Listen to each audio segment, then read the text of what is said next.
Tuhan selalu ada bersama-sama dengan kita. Tetapi seringkali ada orang Kristen, anak-anak Tuhan masih bertanya, Pak Pendeta, kalau Tuhan selalu ada bersama-sama dengan saya, kenapa hari-hari ini Pak Pendeta di tengah masalah saya, sepertinya saya nggak melihat Tuhan ada. Kalau Tuhan selalu ada bersama-sama dengan saya, kenapa di masa-masa sulit ini Pak Pendeta, saya nggak lihat Tuhan Pak Pendeta. Bahkan ada orang yang berpikir bahwa Tuhan meninggalkan dia. Saya mau bilang saudara, Tuhan tidak pernah meninggalkan saudara dan saya. Dia Tuhan yang selalu ada, katakan amin.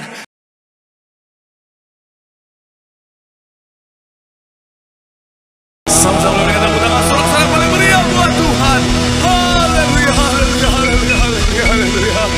Benar Tuhan, hanya Kaulah yang kami sembah di tempat ini Tuhan. Segala pujian, hormat, sembah, syukur kami hanya bagi satu nama yang kudus, nama yang penuh kuasa, yaitu nama Tuhan kami Yesus Kristus. Dan kami doa biar kiranya pujian penyembahan kami Tuhan boleh menyenangkan hati Tuhan. Karena kami tahu, kami percaya hati Tuhan disenangkan, hadirat Tuhan dicurahkan. Dalam hadirat Tuhan yang tercurah ada berkat, ada sukacita dan mujizat. Artinya siapapun yang hadir, siapapun yang menyaksikan, yang sakit Tuhan sembuhkan, yang terikat Tuhan berikan kelepasan, bahkan ada kemenangan yang pasti Tuhan nyatakan. Terima kasih Tuhan, tiba saatnya kami siapkan hati kami itu lebih lagi diberkati oleh kebenaran firman-Mu. Kami doa Tuhan yang jamah, ubahkan hati kami itu siap terima kebenaran firman-Mu. Kami doa benih firman akan bertumbuh, berakar dan berbuah. Kami bukan cuma untuk diam jadi pendengar saja, tapi kami boleh bangkit jadi pelaku-pelaku firman Tuhan. Bahkan kami menyerahkan bersatu hati untuk hamba-Mu Tuhan. Tuhan urapi, Tuhan sucikan, Tuhan yang layak untuk tubuhku si balik kaki salib-Mu Tuhan. Kira dosa ampun kelemahan tubuh Kau yang berikan kekuatan. Hamba gak bisa apa-apa tanpa Tuhan. Tapi dalam pengurapan Tuhan ada kekuatan yang baru. Tuhan sanggup menyucikan, melakukan, memampukan, bahkan mengubahkan yang biasa jadi luar biasa, untuk jadi berkat bagi setiap jemaat-Mu. Sehingga benar-benar semua yang hadir, semua yang menyaksikan, semuanya diberkati dengan sempurna. Terima kasih Tuhan Yesus, sembunyikan hamba di balik kaki salib-Mu. Tuhan yang nampak, Tuhan yang dipermuliakan. Dalam nama Yesus, mari yang siap diberkati dengan sukacita sama-sama kita katakan amin. Tepuk tangan yang paling meriah buat Tuhan. Silakan duduk saudara. Terima kasih buat setiap rekan-rekan yang sudah melayani dengan luar biasa. Dan dari mimbar ini saya mau sampaikan salam damai sejahtera. Shalom. Sekali lagi shalom. Haleluya. Dalam Tuhan ada sukacita, dan di mana ada sukacita pasti ada senyuman di wajahnya. Boleh sama-sama berikan senyuman dulu saudara. Jumpai kanan kiri depan belakangmu, katakan mari bersukacita dalam Tuhan. Haleluya. Yuk semuanya senyum, kiri kanan depan belakangmu. Senyuman yang paling manis, sukacita Tuhan luar biasa tercurah bagi setiap kita. Haleluya, haleluya. Gitu dong, baru yang namanya senyuman. Saya merasakan aroma udah dapat THR dari senyumannya. Haleluya, haleluya, haleluya. Senang bisa jumpa saudara. Saya merasakan sekali lagi semangat yang luar biasa, kesetiaan yang luar biasa. Saya mau bilang saudara, orang yang semangat setia cari Tuhan, janji Tuhan hidupnya, anak cucunya pasti diberkati Tuhan. Tepuk tangan sekali lagi yang paling meriah buat Tuhan. Sama-sama bilang sama saya, aku pasti diberkati Tuhan. Anak cucuku pasti diberkati Tuhan. Bilang kanan kirimu, kamu juga pasti diberkati Tuhan. Bilang sama yang ngomong semangat. Tepuk tangan yang paling meriah buat Tuhan. Haleluya, haleluya, haleluya. Kemarin pelayanan bersama dengan Pak Pendeta Aristo, kita ke Surabaya saudara. Puji Tuhan, jemaatnya banyak yang datang saudara. Dan seperti biasa selalu ada sisi kita foto bersama saudara. Akhirnya apa? Saya pikir tenang, ada pengerja yang bisa membantu saya, melindungi saya. Ternyata tidak. Mereka juga, Pak, darah Yesus Tuhan. Makanya di situ saya belajar, jangan berharap pada manusia, saudara. Haleluya. Tapi senang, saya sukacita sekali. Kenapa saudara? Karena Tuhan dipermuliakan. Amin. Dan saudara jangan takut, jangan pernah berpikir bahwa nanti Pak Pendeta Marsha sudah nggak mau jadi pendeta lagi. Tidak. Pendeta untuk selama-lamanya. Amin. Sampai selama-lamanya untuk melayani Tuhan. Tepuk tangan sekali lagi yang paling meriah dulu buat Tuhan. Haleluya. Dan sekali lagi saya senang lihat semangatnya saudara. Doa saya semua yang hadir diberkati Tuhan sempurna. Tepuk tangan sekali lagi yang paling meriah dulu buat Tuhan. Yuk yang bawa Alkitab kita mau angkat Alkitab kita. Alkitab juga boleh, Alkitab juga boleh. Yang gak bawa Alkitab angkat tangan juga boleh. Sama-sama dengan iman percaya. Sama-sama kita katakan dalam nama Tuhan Yesus. Aku percaya Alkitab ini adalah firman Tuhan. Setiap kata kalimatnya sanggup memberkati aku. Dan hari ini aku pasti diubahkan, aku pasti dipulihkan dalam nama Tuhan. Sama-sama kita katakan Amin. Kita buka kitab kita saudara, Lukas 24 ayat 13 sampai 16. Yuk sama-sama kita akan baca ayatnya yang ke-13 sampai 16. Kemarin kita sudah bahas sampai ayat yang ke-12. Hari ini saudara kita akan melanjutkan masih dalam Lukas 24. Kita akan baca 13 sampai 16. Ayat 13 saudara, 14 gantian, 16 kita akan baca sama-sama. Yang sudah di sana boleh bilang haleluya. Ayat 13. Pada hari itu juga 2 orang dari murid-murid Yesus pergi ke sebuah kampung bernama Emmaus yang terletak kira-kira 7 mil jauhnya dari Yerusalem. Ayat 14 silakan.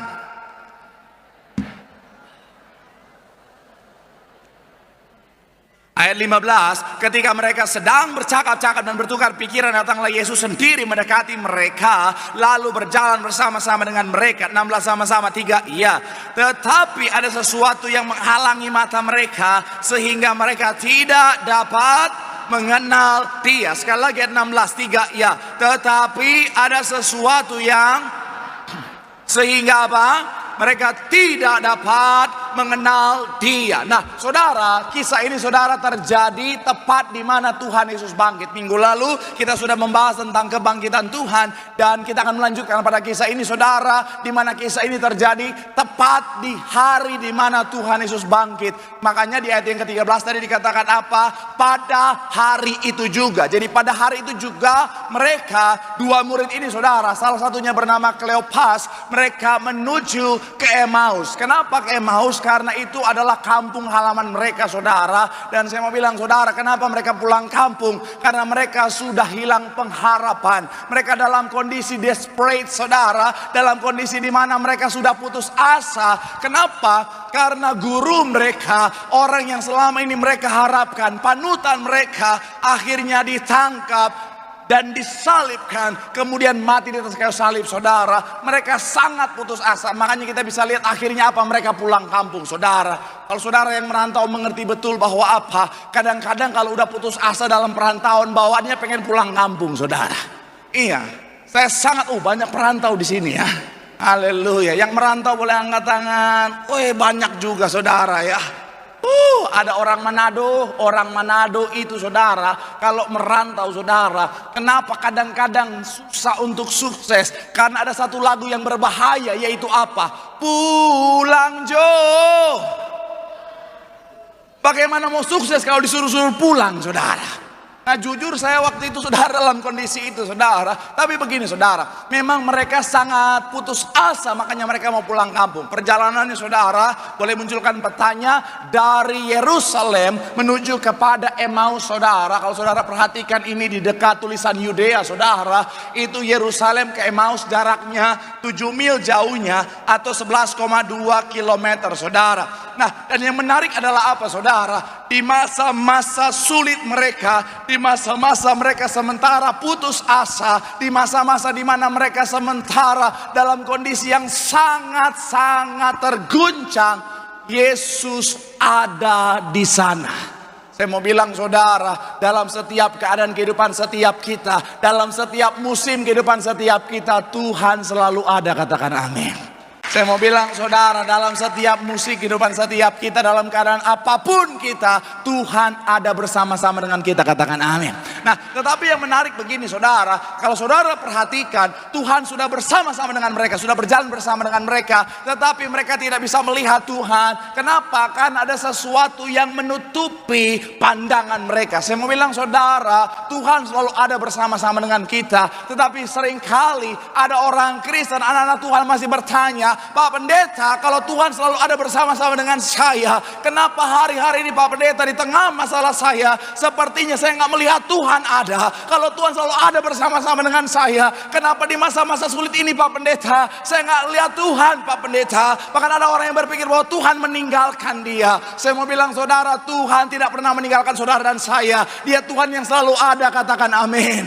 Tapi kalaupun saudara dan saya seperti tidak melihat kehadiran Tuhan, ada sesuatu yang menutupi pandangan kita. Dan itu yang sama-sama kita akan bahas hari ini saudara, dalam judul khotbah penghalang. Sama-sama bilang sama saya, penghalang.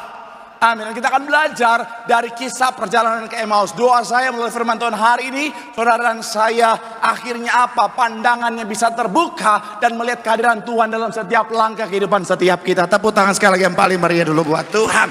Haleluya. So, apa yang bisa menghalangi kita melihat Tuhan dan karyanya dalam kehidupan setiap kita? Yang pertama adalah bicara tentang pemahaman yang keliru. Sama-sama bilang sama saya pemahaman yang keliru.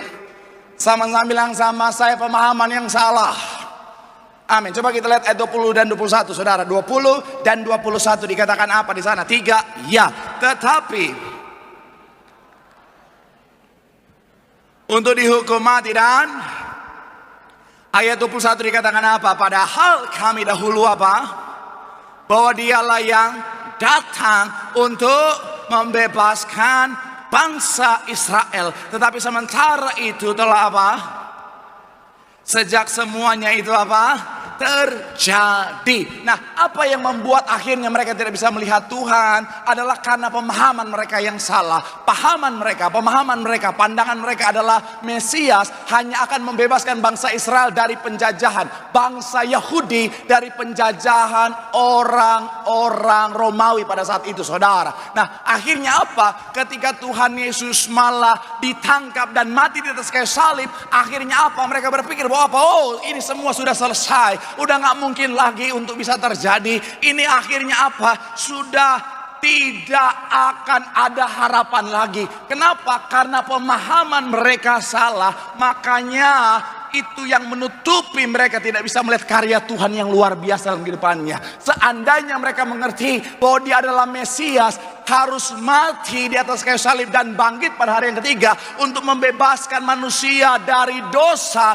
maka dia akhirnya bisa melihat karya Tuhan yang luar biasa itu. Saya mau bilang saudara, sederhananya begini, dalam kehidupan setiap kita seringkali kita tidak bisa melihat Tuhan dan karya dalam kehidupan setiap kita. Salah satunya karena pemahaman kita salah tentang Tuhan dan juga cara kerjanya Tuhan. Kadang-kadang ada orang Kristen membatasi cara Tuhan, bilang apa? Oh, Tuhan hanya menolong dengan cara ini, Tuhan hanya menolong dengan cara itu. Padahal Tuhan bisa pakai 1001 macam cara untuk menyatakan pertolongannya. Katakan amin. Tuhan bisa pakai 1001 macam cara untuk menyatakan kehadirannya, penyertaannya dalam kehidupanmu. Tugas kita adalah apa? Terus memahami cara Tuhan, terus memahami sifatnya Tuhan, terus memahami bahwa apa? Dia Tuhan yang luar biasa yang tidak terbatas. Boleh berikan tepuk tangan sekali lagi yang paling meriah dulu buat Tuhan. Karena sekali lagi saya mau bilang saudara, pemahaman ini penting. Pemahaman akan sangat menentukan. Jangan batasi Tuhan. Tugas kita percaya bahwa dia Tuhan yang tak pernah meninggalkan setiap kita. Segala macam cara bisa Tuhan gunakan untuk menyatakan penyertaannya. Tepuk tangan yang paling meriah dulu buat Tuhan. Haleluya. Bilang sama kanan kirimu, miliki pemahaman yang benar. Bilang sama yang ngomong, jangan batasi Tuhan. Di situ kau akan melihat Tuhan. Tepuk tangan yang paling meriah buat Tuhan. Haleluya. Yang kedua, apa saja yang bisa menghalangi kita melihat Tuhan dan karyanya dalam kehidupan setiap kita? Yang kedua adalah konsep iman yang keliru. Sama-sama bilang sama saya konsep iman. Sama-sama bilang sama saya konsep iman yang keliru. Coba kita lihat ayat yang ke-19 saudara. Tetap di Lukas 24 ayatnya yang ke-19. Yuk yang sudah di sana boleh bilang aku diberkati. 3, ya. Katanya kepada mereka, apakah itu? Jawab mereka, apa yang terjadi dengan apa? Yesus orang Nazaret. Perhatikan, dia adalah seorang nabi yang berkuasa dalam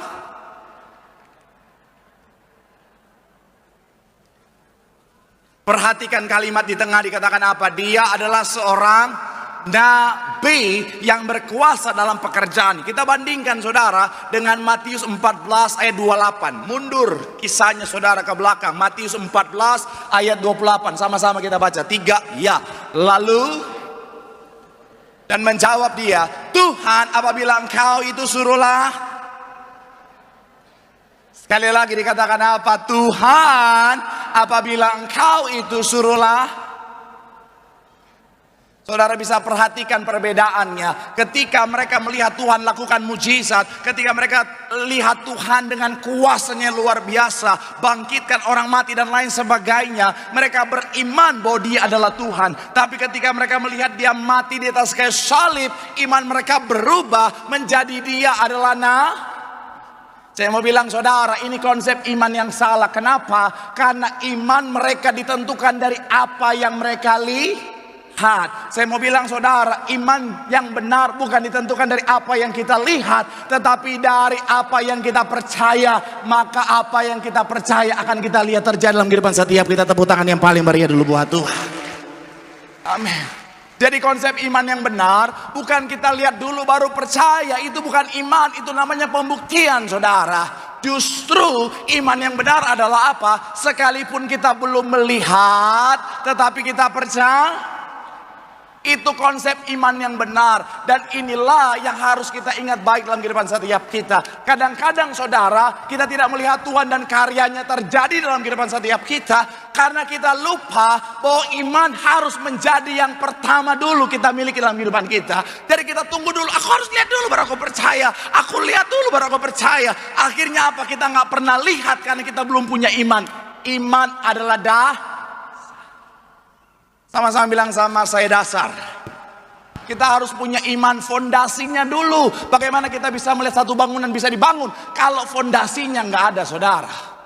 Makanya kita harus punya iman dulu, baru kita bisa melihat apa yang kita imani menjadi bagian setiap kita. Katakan amin. Makanya saya mencatat di sini saudara, penting untuk kita punya konsep yang benar tentang iman. Abraham belum melihat tetapi dia beriman. Coba kita lihat sedikit kisah Abraham. Kejadian 22 ayat 7 sampai 8. Kejadian 22 ayat 7 sampai 8. Yuk sama-sama kita baca. 3 ya. Lalu Bapa sahut Abraham, "Ya anakku." Tetapi tahan dulu sampai di situ. Saudara tahu kisahnya semua ya. Tuhan bilang kepada Abraham, "Abraham, persembahkanlah siapa? Yang dipersembahkan Ishak, bukan domba." Ya kan? Tuhan nggak bilang, "Oh, aku akan menyediakan domba di sana." Ada nggak Tuhan bilang aku akan menyediakan domba? No. Tuhan bilang, "Abraham, persembahkanlah Ishak." Tetapi ketika di sana, Ishak bilang, boleh munculkan lagi ayatnya, "Bapa, sudah ada semuanya di sini. Di manakah anak domba untuk korban bakaran itu?" Yang menarik dan yang saya suka dari seorang Abraham, dan saya bilang saudara, ini yang membuat Abraham layak disebut bapak orang beriman. Ayat 28 dikatakan apa? Ayat yang ke-8. Sahut Abraham, "Allah yang akan menyediakan anak domba untuk apa?" Pertanyaan saya, Abraham sudah lihat belum dombanya? Belum. Tapi Abraham beriman, makanya apa yang dia imani menjadi bagian dalam kehidupannya. Tepuk tangan yang paling meriah dulu buat Tuhan. Tuhan mau saudara dan saya kita beriman dulu, maka kita akan melihat. Jangan punya pemikiran bahwa apa? "Oh Pak Pendeta, aku harus lihat dulu baru aku beriman." Saya mau bilang saudara, justru seringkali ketika kita melihat dulu, belum tentu kita akan beriman saudara. Makanya saya bikin satu quotes, Marcel 4 ayat 3. Hari ini kita agak serius dulu. Mantap. Hari-hari jadi belajar dulu. Karena ada yang berpikir, kita sepanjang khotbah katanya ketawa terus. Gak ada firmannya. Padahal cuma 1 menit yang diposting. Dia pikir dari awal, dari Shalom, udah.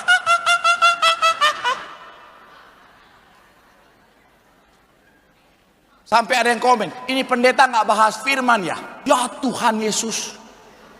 Ngomong lagi gue colok mata lu. Percaya. Sekali lagi sama-sama 3 ya. Percaya akan membuat kita melihat. Tetapi melihat belum tentu membuat kita apa? Percaya.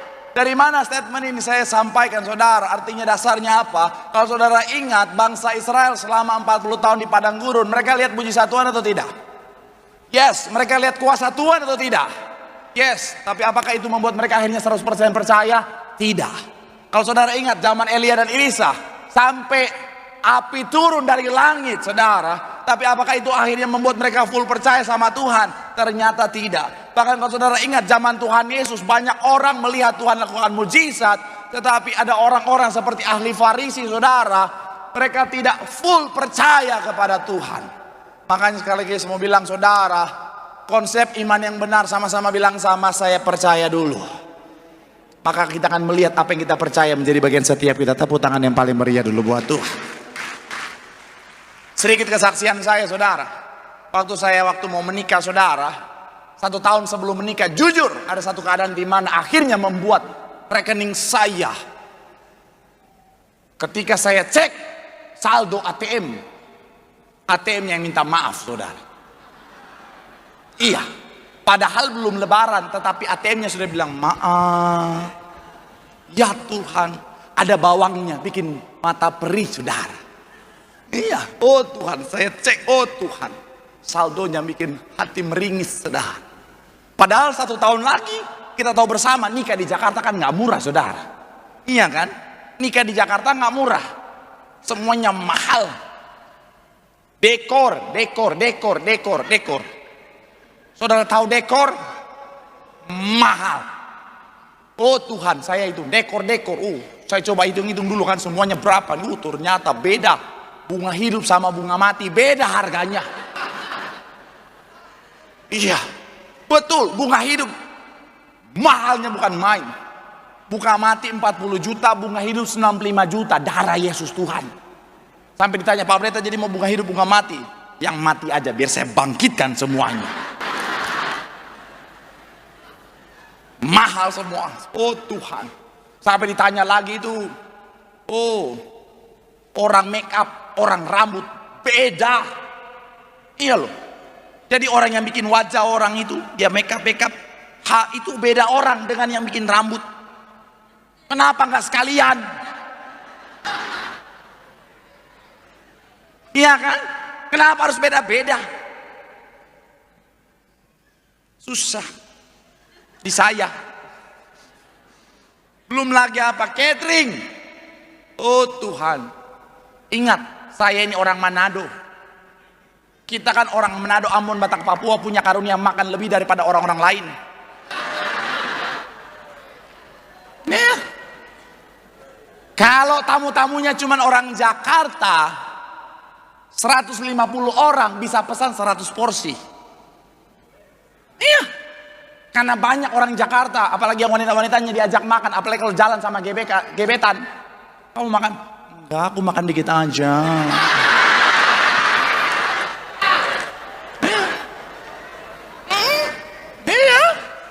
Iya. Sok-sokan ambil dikit katanya. Kamu nggak lapar? Aku memang makannya dikit. Hati-hati. Itu pulang rumah makan nasi rice cooker, 1 rice cooker habis itu.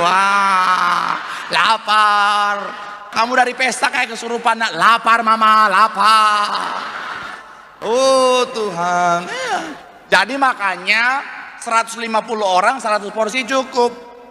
Coba kalau kita kan orang Ambon, Batak, Manado, Papua kan makannya banyak. 100 orang perlu 300 porsi. Iya. Kenapa? Karena 100 orang pasti akan tambah 1 porsi lagi. Kemudian yang terakhir babungku 1 porsi. Oh haleluya. Puji Tuhan saya orang Korea. Oh haleluya. Jadi makanya saya waktu itu kepikir, oh Tuhan bagaimana Tuhan. Jadi saya udah hitung ini mahal ini. Tetapi kan kita kan pendeta harus beriman. Iya dong. Masa pendeta ajar jemaat beriman, pendetanya nggak beriman. 1 tahun lagi waktunya Tuhan. Waduh, saya hitung, oh Tuhan, memang mustahil ini, tapi tidak ada perkara yang mustahil buat Tuhan. Itu struk ATM ketika keluar, saya dengan iman pakai pulpen, saya tulis nominal yang saya butuhkan. Dalam nama Yesus. Oh Tuhan. Ini cerita sedih, kenapa saudara ketawa? Saya tuh dalam nama Yesus, saya tulis di situ Tuhan, ini Tuhan. Odoh. Saya taruh di layar laptop saya, di layar komputer saya, saudara. Jadi setiap saya lihat, oh Tuhan, dalam nama Yesus, dalam nama Yesus. Oh Tuhan, iya, setiap saya lagi nonton mulai, oh Tuhan, oh dalam nama Yesus. Puji Tuhan, dalam waktu 3 bulan.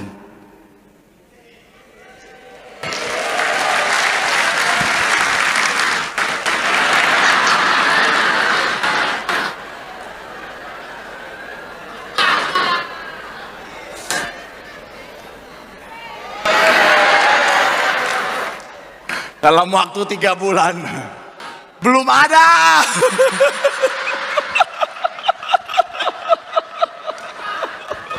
Oh Tuhan, udah kebayang Tuhan, dekor Tuhan.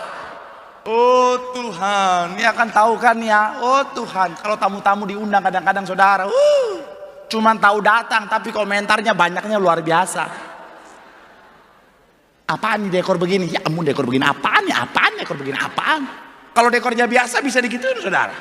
Apalagi yang mohon maaf ya, tanta-tanta Manado, inang-inang. Oh Tuhan, apaan ini makanan begini, rendang isinya lengkuas semua, apaan?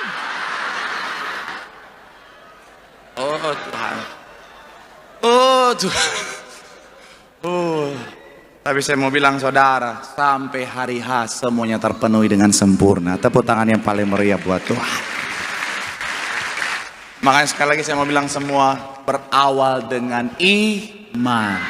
Konsep iman yang benar, percaya. Ketika kita percaya, maka apa yang kita percaya akan menjadi bagian setiap kita. Sekali lagi tepuk tangan yang paling meriah buat Tuhan. Bilang sama kanan kirimu, percaya dulu, maka itu akan menjadi bagian dalam hidupmu. Tepuk tangan yang paling meriah buat Tuhan. Haleluya. Yang terakhir, imam musik boleh siap-siap, boleh maju ke depan. Yang terakhir saya mencatat di sini saudara, apa yang menjadi penghalang dari kita melihat Tuhan dan karya dalam kehidupan setiap kita. Yang terakhir adalah tidak memegang teguh firman Tuhan. Sama-sama bilang sama, saya tidak memegang teguh firman Tuhan.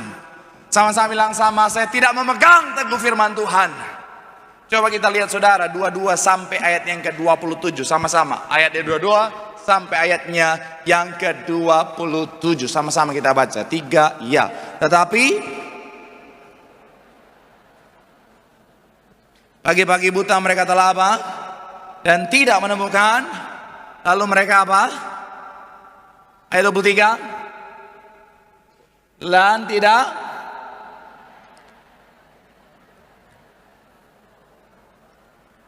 yang mengatakan bahwa ia hidup. Ayat 24. Dan beberapa teman kami telah apa? Dan mendapati bahwa apa? Tetapi dia tidak mereka lihat. Ayat 25 dikatakan apa? Lalu ia berkata kepada mereka, dikatakan apa? Hai kamu orang bodoh, betapa lambannya hatimu sehingga kamu tidak percaya segala sesuatu yang telah apa? Sama-sama bilang sama saya dikatakan. Sama-sama bilang sama saya difirmankan. Ayat 26, bukankah Mesias harus menderita semuanya itu untuk apa? Ayat 27, lalu ia menjelaskan kepada mereka apa yang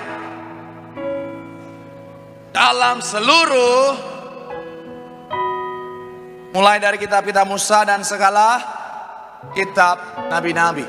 Nah, apa yang akan terjadi sebenarnya sudah dinubuatkan. Kalau saudara hadir minggu lalu sempat saya bahas, bahkan dari 700 tahun sebelumnya Nabi Yesaya sudah menubuatkan tentang anak manusia yang akan lahir, mati dan dibangkitkan saudara. Dari masa zamannya bangsa Israel mula-mula saudara, dari kitab yang Tuhan anugerahkan melalui Musa saudara, sudah dinubuatkan tentang anak domba Allah yang akan menjadi korban penebusan untuk menyelamatkan manusia. Dan dalam pelayanan Tuhan Yesus pun, Tuhan Yesus berkali-kali sudah menyatakan bahwa anak manusia harus diserahkan, mati dan bangkit pada hari yang ketiga.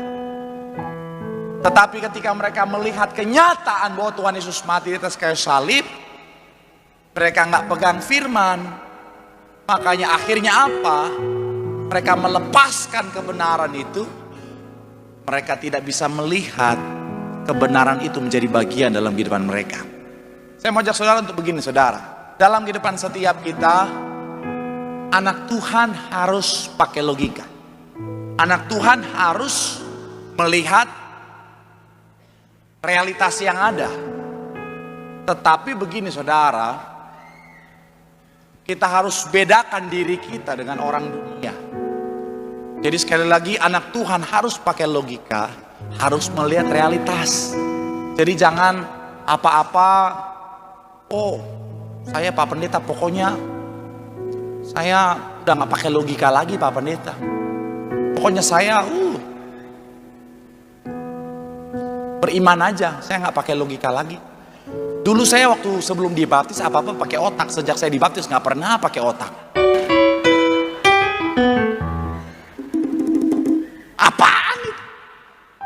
Saya mau bilang saudara, kita harus pakai logika, kita harus lihat realitas yang ada. Tetapi ketika orang dunia mentok di logika, anak Tuhan punya satu level lagi namanya level I. Nah inilah yang harus kita pegang teguh dengan iman tadi, yaitu apa? Memegang firman saudara. Karena saya mau bilang saudara, sebagai anak Tuhan kita harus sadar bahwa firmanlah yang menentukan realitas, katakan amin. Makanya kalau saudara ingat Kejadian 1, ketika Tuhan menciptakan, dikatakan begini, berfirmanlah Allah, jadilah terang. Lalu terang itu kemudian berfirmanlah Allah, jadilah ini dan itu, dan jadilah demikian. Berfirmanlah Allah dan jadilah demikian. Jadi kenyataan dulu atau firman dulu? Yes, firmanlah yang menentukan realita. Makanya dalam kehidupan setiap kita, ketika kenyataan bertentangan dengan firman, anak Tuhan harusnya pegang firman, karena firman yang akan menentukan realita dalam kehidupan kita, katakan amin. Mungkin hari saudara sementara dalam situasi yang sulit dalam kehidupanmu, kau sementara dalam keadaan sakit dalam konteks fisikmu, tapi saya mau bilang saudara pegang firman. Sekalipun realitanya dokter berkata kau nggak bisa sembuh, pegang firman, oleh bilur-bilurnya aku pasti sembuh, katakan amin. Mungkin secara realita yang kau lihat adalah kau nggak sanggup untuk bertahan lagi, tetapi pegang firman Tuhan. Segala perkara dapat kutanggung di dalam Dia yang memberikan kekuatan kepadaku. Maka itu akan menjadi realita dalam hidup. Saya nggak tahu apa yang sementara kau hadapi hari ini, realita apa yang kau hadapi hari ini. Tapi pesan firman Tuhan hari ini, pegang firman dalam hidupmu. Karena firman Tuhan ya dan amin pasti digenapi. Ketika kau pegang teguh firman, maka itu akan menjadi realita, akan terjadi dalam kehidupanmu. Sekali lagi boleh berikan tepuk tangan yang paling meriah buat Tuhan. Bilang sama kanan kirimu, pegang firman. Itu akan menentukan realita yang akan terjadi dalam kehidupanmu. Sekali lagi tepuk tangan yang paling meriah buat Tuhan. Yang diberkati boleh lambaikan tanganmu. Tepuk tangan sekali lagi sorak-sorai yang paling meriah buat Tuhan. Mari sama-sama doa di hadapan Tuhan. Firman Tuhan mengingatkan setiap kita bahwa Tuhan selalu ada dalam setiap musim kehidupan setiap kita. Dalam titik terendah sekalipun Dia Tuhan yang tetap setia. Tapi seringkali kita tidak bisa melihat Tuhan ada bersama-sama dengan kita. Yang pertama karena pemahaman kita salah. Kadang-kadang kita membatasi Tuhan dengan pikiran kita sendiri. Padahal Tuhan bisa bekerja dengan segala macam cara untuk menyatakan kehadirannya dan karyanya dalam kehidupan setiap kita. Yang kedua, pastikan kita punya konsep iman yang benar. Untuk bisa melihat Tuhan dan karyanya, kita harus percaya dulu baru kita bisa melihat. Pastikan iman yang menjadi fondasi dalam kehidupanmu, supaya kau melihat Tuhan. Dan yang terakhir, pegang teguh firman. Ada banyak orang seringkali menyerah di tengah jalan. Ketika dia lihat realitas tidak sesuai dengan apa yang dia imani, dia menyerah. Dia lepas firman dan berpegang pada realitas. Firman Tuhan katakan setiap kita tetap pegang firman. Karena firmanlah yang akan menentukan realitas dalam kehidupan setiap kita. Kau yang sakit, pegang firman. Oleh bilur-bilur Tuhan Yesus aku sembuh. Maka itu akan terjadi dalam hidupmu. Kau yang sementara lemah dan tak berdaya dan ingin menyerah, pegang firman. Ada Tuhan yang memberikan kekuatan kepadaku. Aku pasti sanggup. Maka itu akan terjadi dalam hidupmu. Sambil angkat tanganmu pandang Tuhan.